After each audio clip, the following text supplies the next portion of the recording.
This is a day that the Lord has made. Hello everyone, welcome to my channel. My name is Vanessa. I'm a Christian woman doing my best to put God first.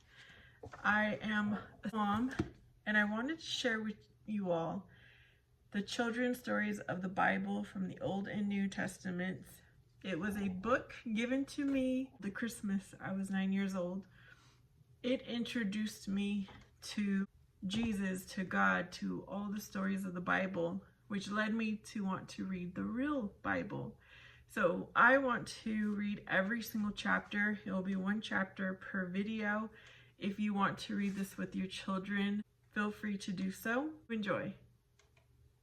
Chapter 15, Elisha. Elisha showed the power of God to the people by healing the sick and performing miracles.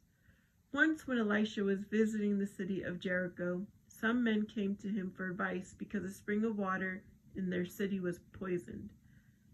The men explained that they did not want to move from Jericho, as the city was very pleasant and in a fine location. Elisha asked the men to bring him a bowl of salt, which he threw into the poisoned water.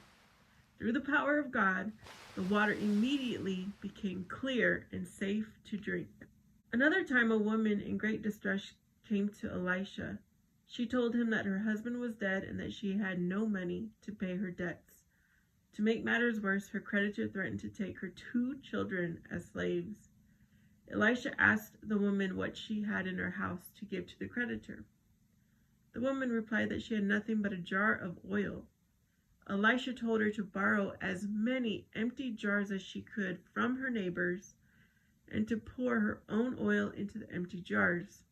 To the woman's surprise, there was an endless supply of oil in her jar, and she was able to fill all the empty ones. Elisha then told her to sell the oil so that she could pay her debts. Elisha traveled a lot. Whenever he passed through the city of Shunem, a wealthy woman prepared a room for him and invited Elisha to join her husband and herself. Elisha wanted to repay this woman's kindness, and when he saw that she was childless, he told her that God would give her a son in the springtime. When spring came, Elisha's words proved to be true, and the woman who had been childless for so long bore a son. The child was healthy and grew into a sturdy infant. Then one day he suddenly became very ill and died. The heartbroken mother immediately called for Elisha, who prayed to God that the little boy be restored to life. After praying, Elisha gently touched the child's hands, and to everyone's amazement, the boy sneezed 7 times and opened his eyes. The boy's grateful mother fell to her knees and thanked God for his goodness and mercy. Then Elisha went to Gilgal, where there was a famine, and food was very scarce. As Elisha sat with the sons of the prophets, he asked his servant to prepare some soup. While dinner was being prepared, one of the men went into the field to gather herbs to put in the soup, and by mistake collected a poisonous wild vine. As soon as the men tasted the soup, they cried to Elisha, "O man of God, there is death in the pot." So Elisha sprinkled some meal into the soup, and with God's power, the poison was removed.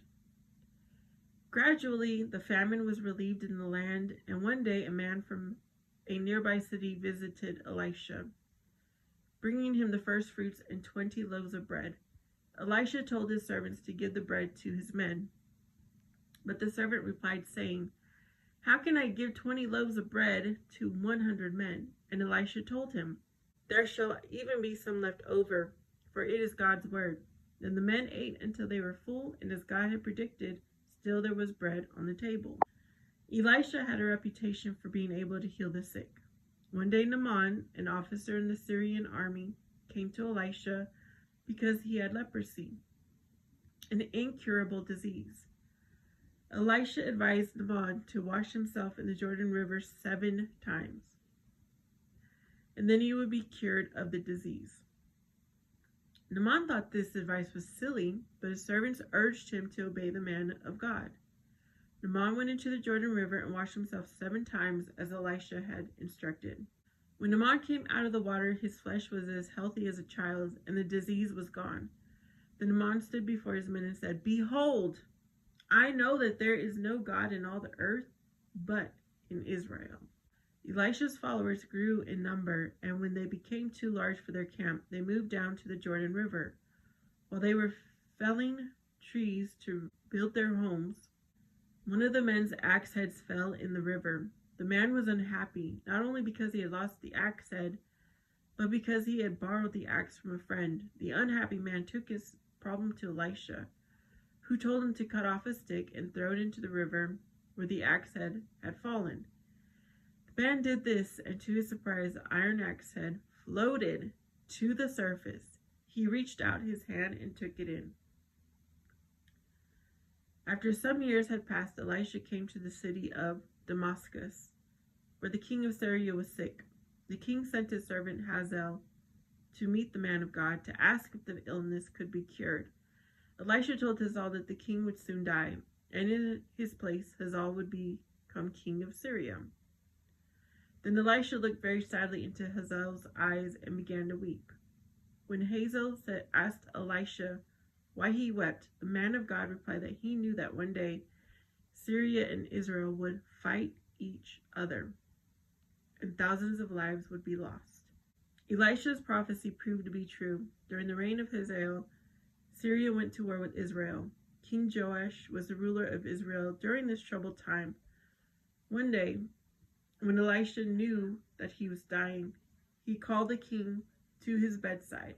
There Elisha told Joash to draw his bow and shoot an arrow out of the window. When the king had done this, Elisha told him, "This is the arrow of victory, for you shall fight the Syrians until you have made an end to them." Next he told Joash to take the arrows and strike the ground with them. The king of Israel struck the ground 3 times only and stopped. Elisha was angry with him and said, "You should have struck 5 or 6 times. Then you would have struck down Syria until you had finally won. But now you will win only 3 times. Elisha knew that this would not be enough for complete victory, and that Joash was not forceful enough to overcome Israel's enemies.